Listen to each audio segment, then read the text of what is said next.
Welcome to Convergence Healing with Peter Bedard, where we empower you to heal your pain on every level of your being, body, mind, spirit. Our show is about sharing solutions for creating the life you want. We invite you to stand up and choose a life of health, happiness, and joy. And we're here to show you how. This is Convergence Healing.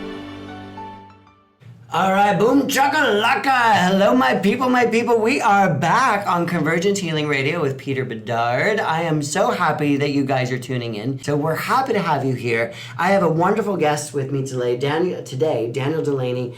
Danielle is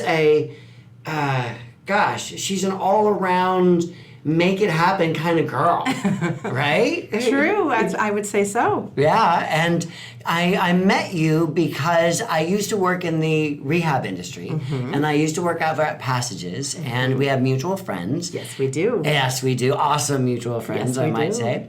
And when we connected first over Facebook, I think it was. We just started sending each other messages. Right. And I'm like, who is this girl? What? And then I started looking at what you're doing, and oh my God, I could not do what you're doing. I love working with addiction issues, but I like working with addiction issues that aren't severe. I like working with the person that has they're having a problem drinking, but their life is still functioning. Right. You, on the other these hand. are people whose lives have become unmanageable. They have no life. It's not just unmanageable. Yeah. It is and that's a big thing because, my people may have, their lives are difficult and they're having a difficult time managing them, so they're unmanageable.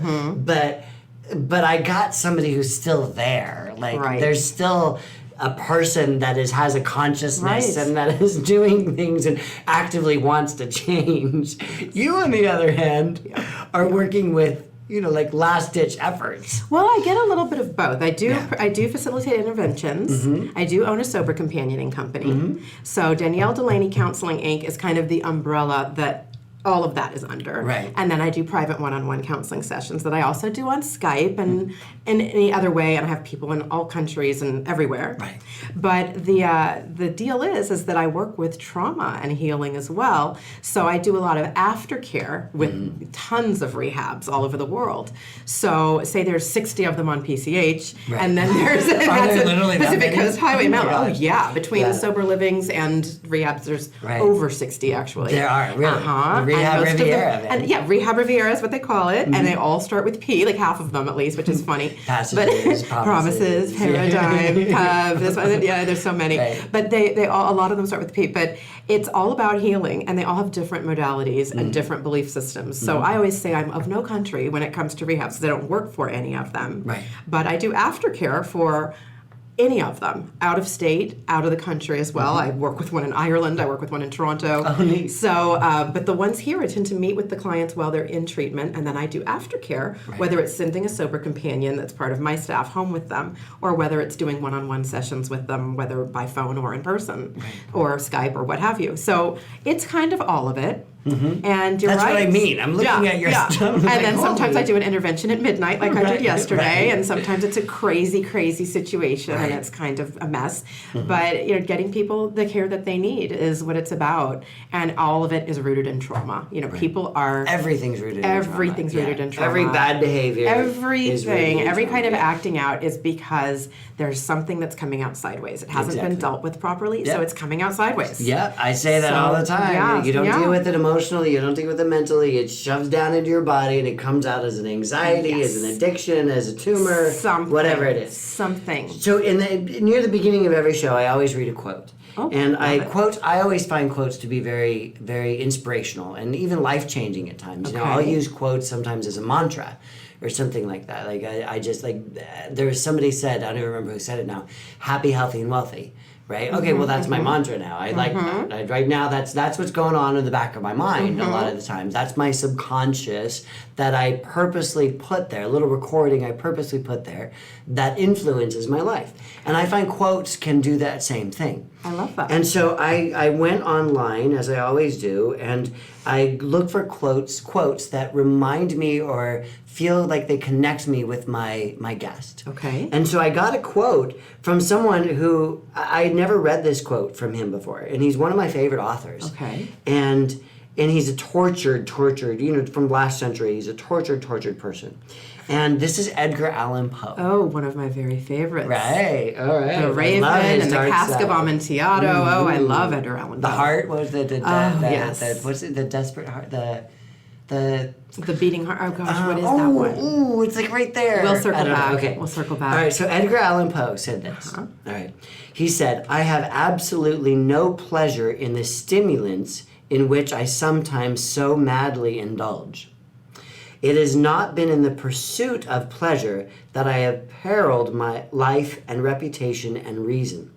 It has been the desperate attempt to escape from torturing memories, from a sense of insupportable loneliness and a dread of some strange impending doom." Talk about trauma. That is the human condition. Yeah. People's escapism is what drives their behavior. Absolutely. It's the need for escapism. I love that quote. Isn't it amazing? Yes. So I can send it to you if you want, but Please do. It's a great quote, and Wow. it's this guy had so much awareness around his addiction. Yeah, very much so. And that I think when people are in long-term addictions, they really do. Oh, they're usually quite aware of what they're doing. They know they're killing themselves slowly. Yep. And what it really is. And they know what they're avoiding. Yeah. It's a slow suicide, but it's wanting to escape the self. It's wanting to escape the pain of being alive. It's wanting to escape the day-to-day just existence. It's waking up and saying, I have to be me again today. I have to be in my body and deal with all my isms. I'm bringing my isms with me all day long, and I have to be me. Right. And it's almost a self-loathing. Yeah. And so it's escaping the self. It's escaping life, and it's escaping the self. And I think that one of the hugest things I teach to people when I'm doing one-on-one counseling is I'll ask them, do you like yourself, and what don't you like about yourself? Tell me what you don't like about yourself so that we can try to fix it. Oh, that list when you're dealing with addiction issues is enormous. Right, and it's not even fixing it. It's more like taking little chewy bite-sized chunks of what we can from that and trying to work on them one bit by bit and giving them a little structure. Because, of course, if they've just come out of treatment, since I do aftercare when it's addiction most of the time, they've just come from a really structured environment, and now they have no idea what to do with themselves because they're going right back to all the same people, places, and things. Yeah. And unless they work with someone one-on-one, whether it's myself or someone else, they're going to go back to their same behaviors. Right. Because they're around the things that make them not like themselves and make them not like their lives. And so it's really important to change those behaviors and change the things. And you can change any circumstance in your life. You're not a tree. I always say you are not a tree. You realize this, right? If you don't like where you live, it's not like you're rooted. You can plant yourself somewhere else. Yes, you are not a tree. You can move. And if you think you can't, you really can. It's not always financial. When people think it is, it's like, please, you have more than you think you do. Or sell everything and move to Montana. Do what you want, but live your life. You only get this one to live, as far as you know, and you need to enjoy it. You need to have things in it that make it bearable to wake up and be you every day. Right. So, I mean, that Edgar Allan Poe quote is just escapism incarnate. It really is, and that's what addiction is. And then, of course, it's rooted in trauma. I mean, I don't know Edgar Allan Poe's whole history. Right. He had a horrible life. And when you look at Van Gogh, and you look at these tremendous artists and tremendous writers like Hemingway, they had mental illness. So people are running from themselves, and that's a lot of what addiction and trauma is. And I've written this book that I have here with me. Expect Delays is the title. It's called Expect Delays, How to Reclaim Your Life, Light, and Soul After Trauma. And a lot of my book is about the same sort of thing because I went through a lot of trauma. And it's what the steps need to be in order to get to the other side. So I'm a living example of how to do that. So that was one of my questions for you. Go for it. Is how did you end up being this shining light and being somebody who goes into these dark areas and that takes a certain background, a certain experience. How did you end up being someone that goes in and helps people in their darkest night? Well, I had my darkest night, so I know whereof I speak. And that's a lot of what the book is about, too. So I was an actor for 20 years, from 17 to 37. I was a working actor and model in Hollywood. I was on the covers of things. I was on shows like Arliss on HBO, Fame LA, not the old Fame, like I'm not a million years old, but Fame LA, which was the new Fame. Right. I did quite quite a bit of work and quite a bit of modeling and acting. So I was in that world. And when you run around in that world, your friends are few, your acquaintances are many, and you really don't know the difference in the beginning. And since I was in it for 20 years, I was pretty enmeshed with the lifestyle, which some of it can be very unhealthy. And I was kidnapped from a red carpet event. So it was a limousine. So it was a group of men. So it's almost a story similar to like the Central Park jogger horror of a bunch of men beating and raping you. And I managed to escape with my life, but I was thrown from my moving car. So I had injuries, brain injury, back injuries, your injuries, so almost somewhat similar. Right. You know, broken bones and injuries that are just things most people don't come back from, plus the soul trauma, because that is a physical violation, and it's a rape of the soul, really, as the soul and spirit.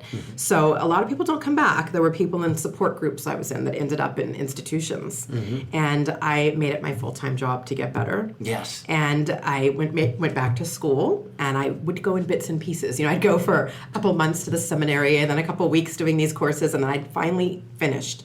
And so now I'm a doctor of theology, and I really have a different belief system than a lot of people who work in any kind of religious arena. Absolutely. And I think it's just, well, a lot of it's in the book, but a lot of it is also about this fallacy. I call it the forgiveness fallacy of that you have to forgive and you have to, it's all these gurus telling people how to heal. And it's a very personal process, how to heal. Absolutely. And I believe that to attach your healing to anyone else that you need to quote unquote forgive or take away the sting and the pain of what was done to you is not the way to begin. It begins with you.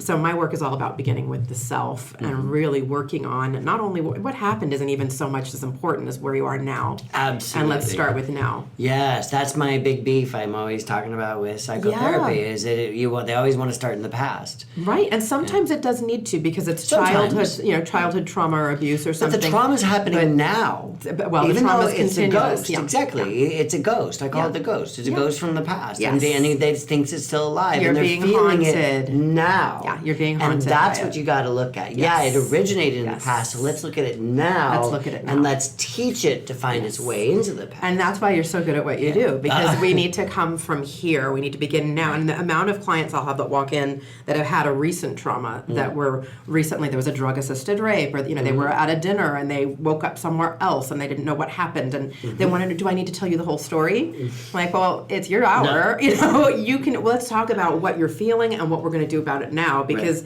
all of the stories are similar. Yeah. It's horrible, but they all echo one another. I often- And the beginning, my story, it's the first chapter is demolition, because I use driving and construction imagery, because it's expect delays is the title, like the freeway sign. Yeah. You're jammed in traffic, you're already in the delay, and then it tells you to expect delays. So it's all about, you're already in the delay. So what happened is not as important as what you're going to do now. Right. Yes. Oh gosh. Yes. Yeah. I love hearing that. Yeah. Absolutely. Because we get so stuck in the pain of the past. Yes. Thank you for being that way, because I don't know any other way to be. Right. It wasn't working. Right, The it other way doesn't. wasn't working. Oh my God. I could delve into the experience and Yeah. dissect it, and Right. and then it just gets into would've, could've, should've. If I hadn't done this, if I didn't drink that night, if I didn't do this, no, this happens. If I would've just. If I would have just, or if I only hadn't, or wow, the feeling I had, I almost didn't go that night. And this night altered my life, yes, but let's go from here instead of going all the way back. So I always tell my clients, it's up to you. If you want to tell me all about it and then come back next week and get into what we need to do about it, we can do that. Because some people do need to talk about it. They haven't had the freedom to cry and to get into it. So I allow them to. But I'll there's say a value to it. but it's not necessary that I know every detail. I mean, I can watch Lifetime or Dateline if I want detailed traumatic stories. I could totally do that. Right. I want to You know can just what look we're at going to your do own. now. Yeah. Or I can read my own over and over, and I can go back into my traumatic history, and that's always there. It's not going anywhere, but it's what you do with it. It's what you So do now with it. I found that it does go. So in the way I work, I found that you can actually get it to go someplace That's else. great. So maybe we should chat, because that Maybe we should. It'd be a kind of a fun thing. Maybe to share we with should, you. because I look at it as sort of a it's a passenger in your life, but it's not in the driver's seat. Yes. But it's a passenger because you can't say, "Oh no, I wasn't assaulted by 8 men."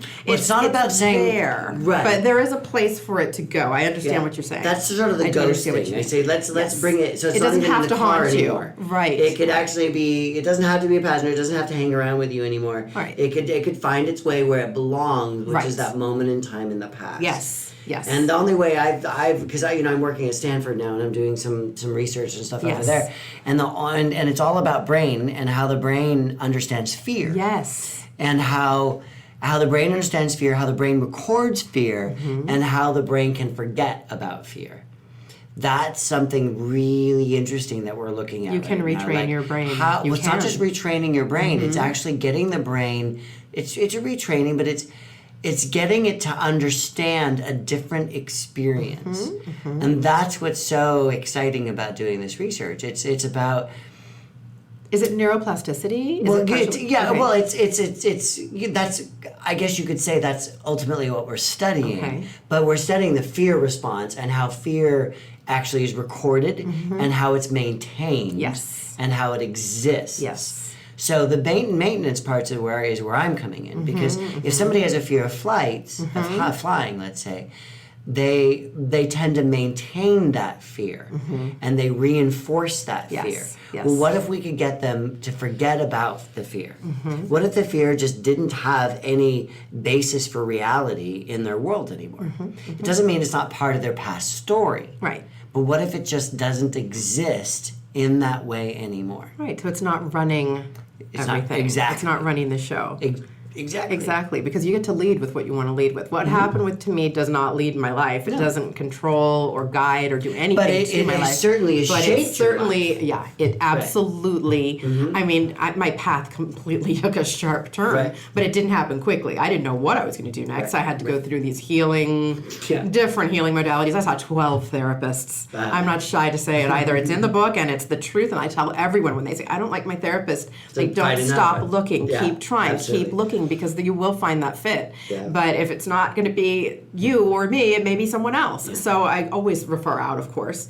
But I find that people are so, why didn't I find you sooner? Because they keep finding people who say you have to forgive them and you have to do this and you have to do that. And there is no have to. There's a lot of different do it your ways. own way. Those things are helpful. Right, but each person is different and each person's going to handle things differently. And it also depends on what happened. Is this person still in your life, that the perpetrator? Do you have to see them? There's so That's a many tough one, yeah. different things. I work with adult molested as children, as well as rape trauma and rape crisis, as well as addiction, as well as just life stage transitions. People who've retired and don't know what to do next. Right. Like it's not all as heavy as the addiction and as the rape and trauma. Right. But it's traumatic for some people to have a breakup. It's traumatic for some people to have a job at IBM for 60 years and now they don't know who they are because they've retired or because the company, whatever it is, has been, it doesn't work anymore. It's just, it's obsolete, whatever their career was.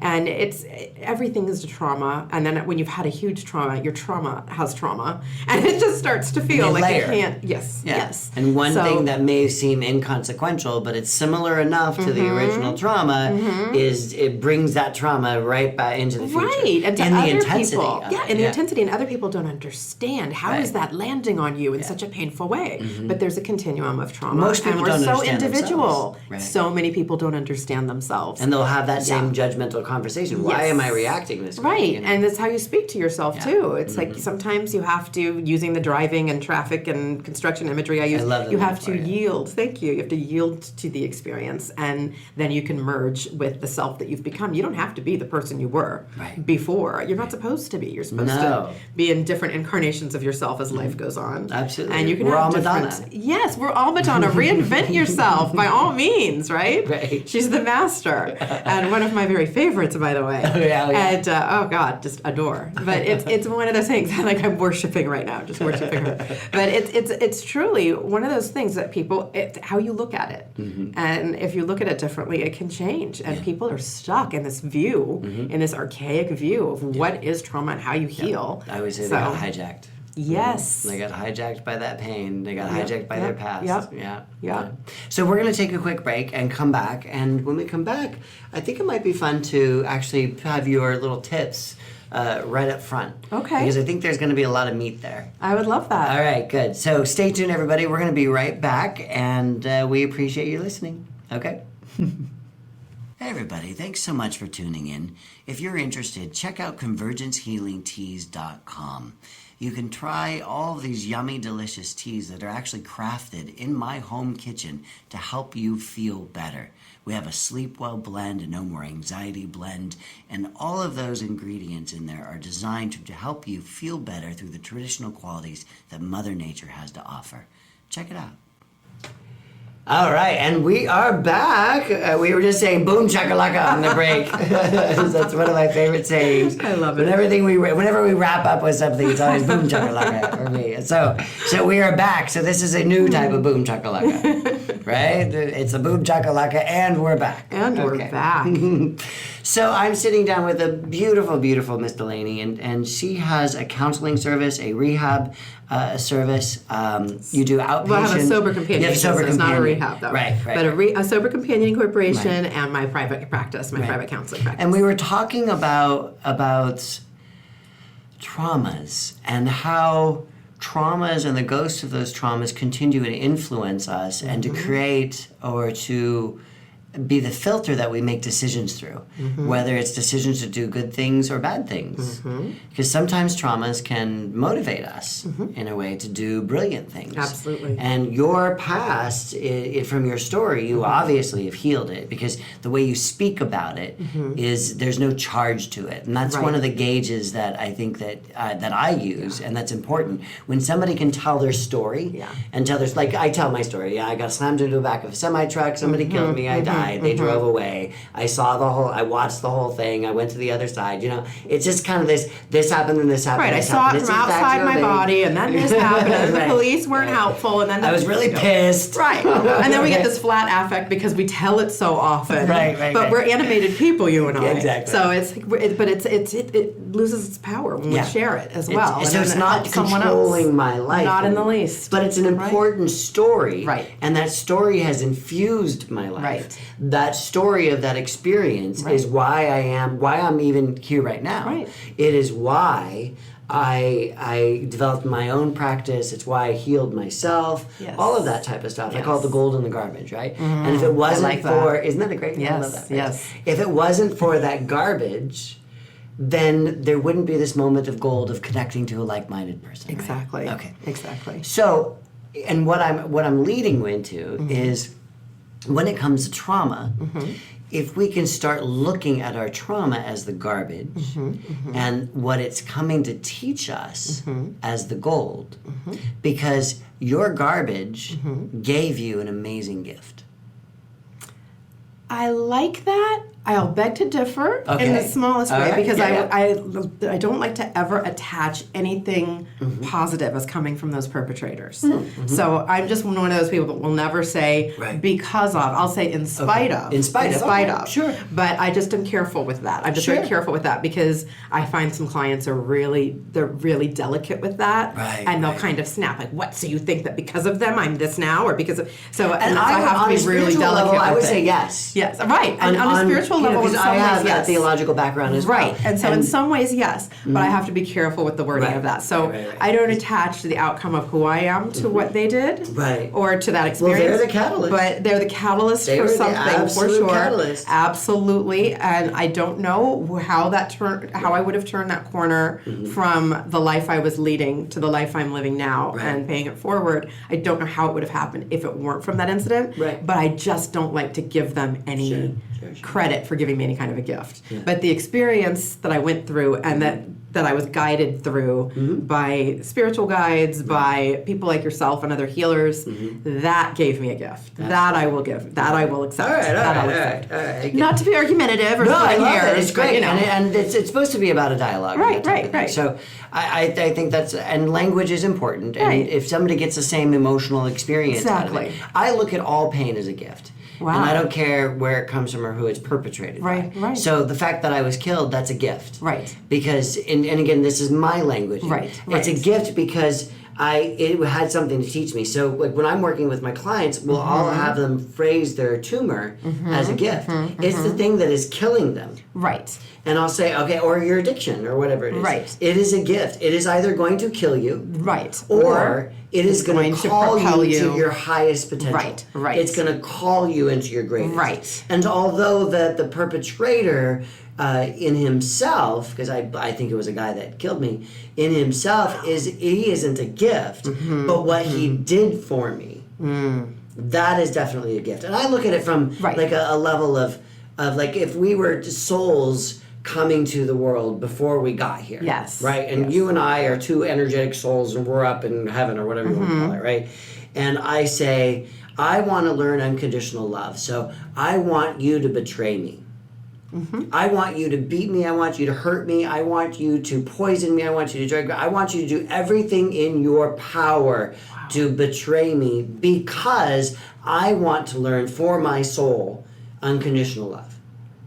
I want to learn how to love a betrayer. I want to learn how to love a murderer, abuser, or whatever it is. I want to learn that level of deep, deep compassion. And then we come into the world, and in this physical place, it's a whole other story, right? Because we're feeling it, we're in it, we're in that experience. And a physical sexual violation from someone you trusted or from strangers is a whole, absolutely, childhood and that person you trusted, mother or father. There's a lot of molestation by mothers as well, which is downplayed to a ridiculous amount, and so many men who don't report, so the levels of that, it's underreported, and then rape as well with adult men and women. Yeah, I was raped, absolutely, and I freely say it. Hey, it's fine. Actually, it was. It wasn't. It's not okay. No.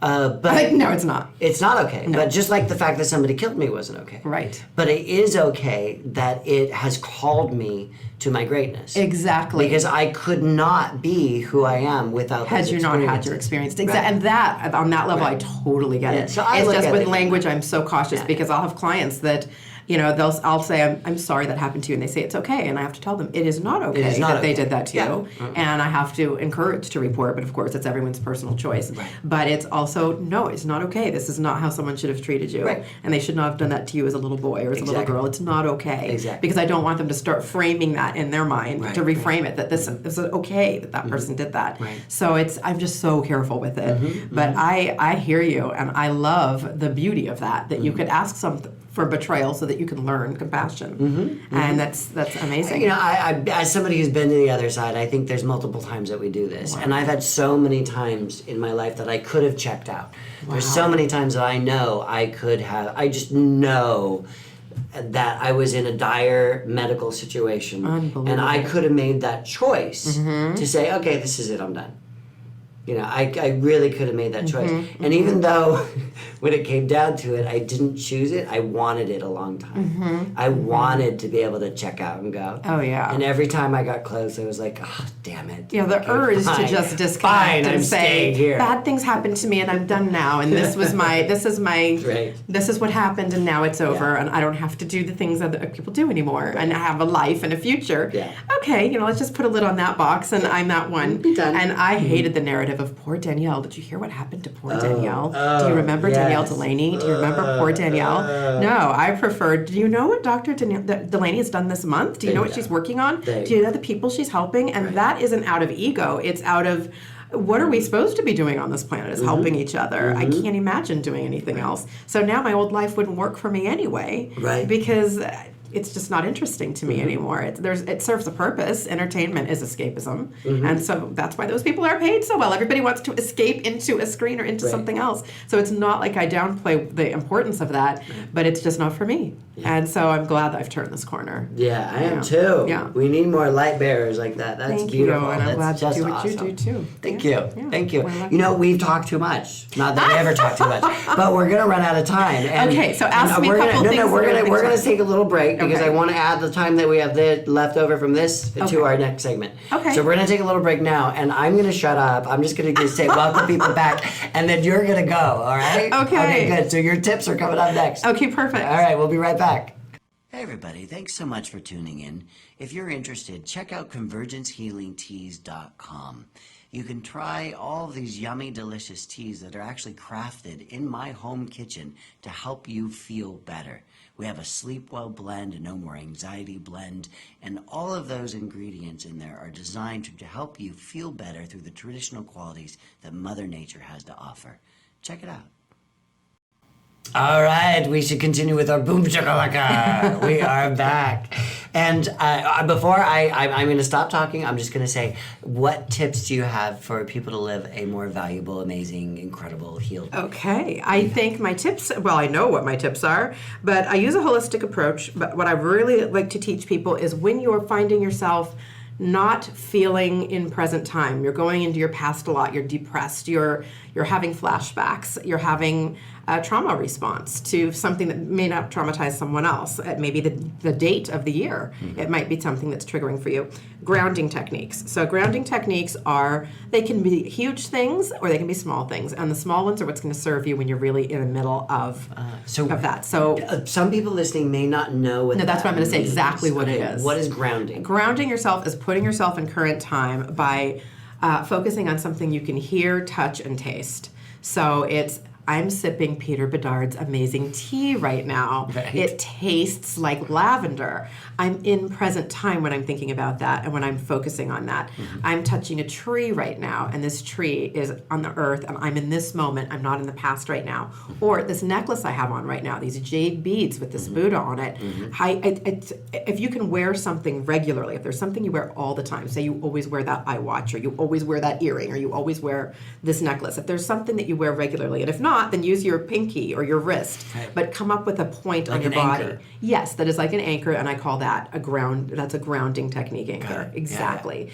So it's something that you can touch, even if it's taking your pulse, that it's boom, boom, boom, boom, feeling your pulse. I'm here right now. I'm in present time. This is not 2005. I am not in that car right now. Mm-hmm. So although I'm having an anxiety, panic response, I can calm myself down by bringing myself right back to current time and present moment. Mm-hmm. So that's one technique. Another one is allowing yourself to really feel and grieve that loss of innocence from what happened to you. You know, you had a difficult, horrifying, painful experience. I had a difficult, horrifying, painful experience.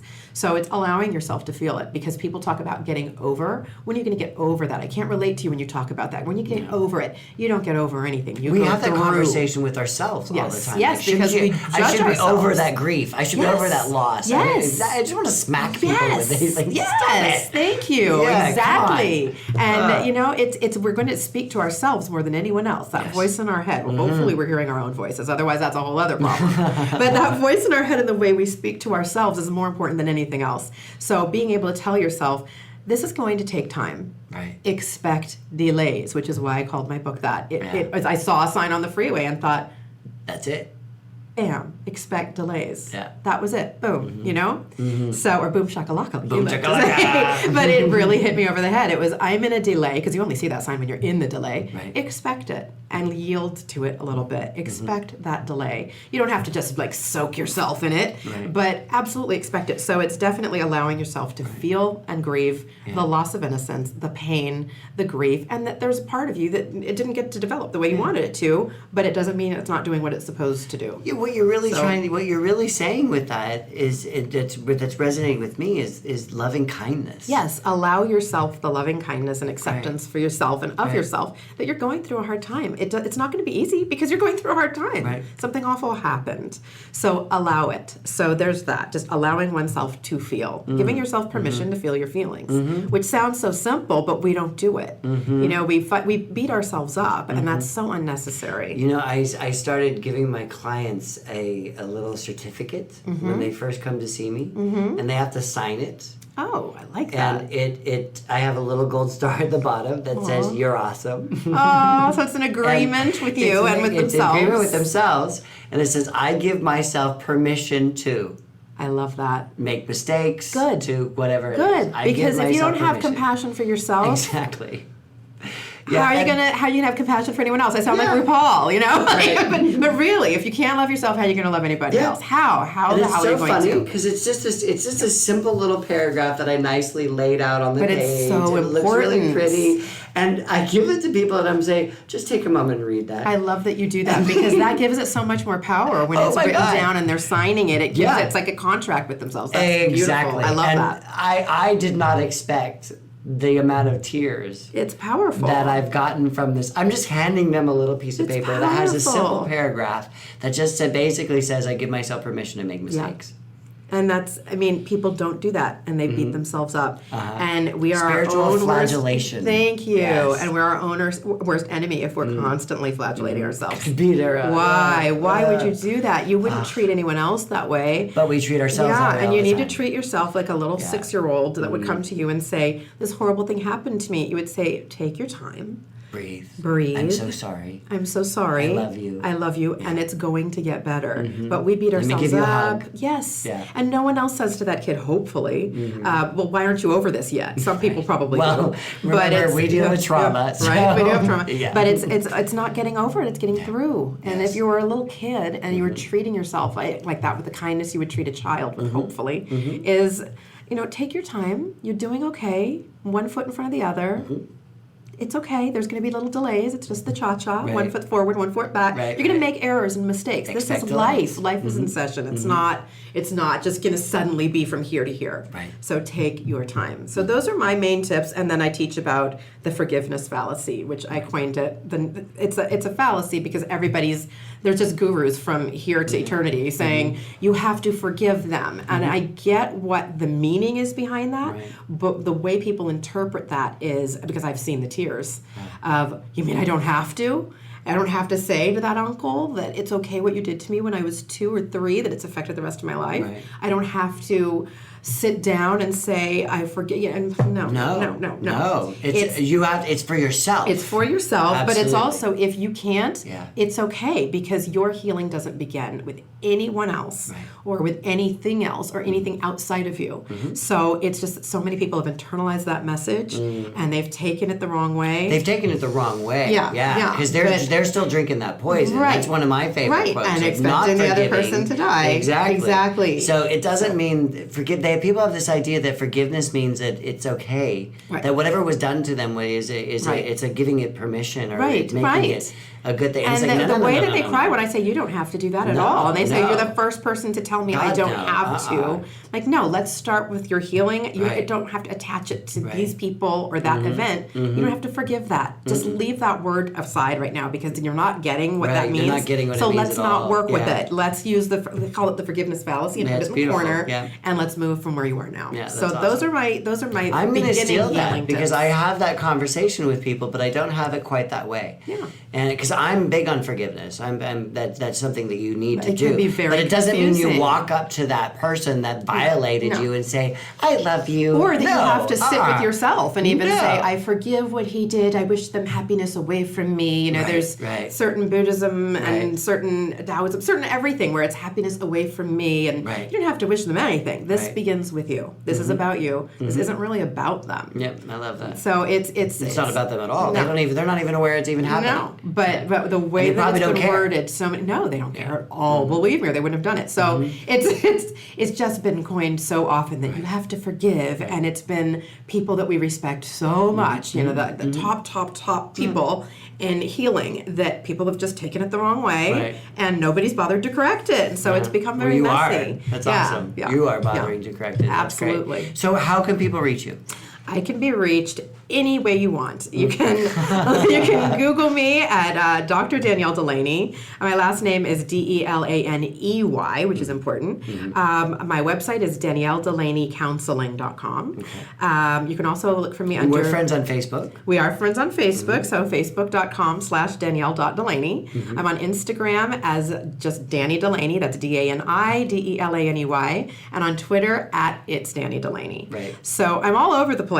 You can find me at any of those locations, and you can also look at Delangerous Productions, which is DeLangerous Productions.com. Okay. So it's Delaney combined with danger, so it's Delangerous, or with dangerous, and that is my multimedia platform. And my book is expectdelaysbook.com. It's on Kindle, it's on Amazon, it's at Barnes & Noble, and I'm happy to sign a copy if you want to buy it, mail it to me, or if you need it urgently, write to me and I'll make sure you get it. Right. Absolutely. That's beautiful. Yeah. Thank you so much for being a guest. Thank you for having me. I really appreciate your story. I really appreciate your light and your vision and all the work you're doing. So I'm glad you made it in. And I'm glad I did too. Right? And thank you so much.